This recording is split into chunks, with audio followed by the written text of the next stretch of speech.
les 4 critères qu'on a recensés tout à l'heure, vous avez en gris ici le critère potentiel financier inférieur à 2 fois la moyenne. Vous voyez que quasiment tout le monde est bénéficiaire. C'est vraiment pas du tout le critère discriminant. Tout le monde passe ce critère.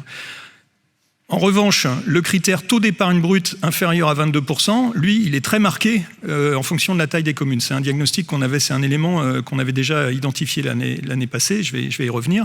Mais vous voyez que la part, il y a seulement 50% des communes de moins de 500 habitants qui étaient qui respectaient ce critère d'un taux d'épargne inférieur à 22%, alors qu'au-delà de 50 000 habitants, quasiment tout le monde le respecte.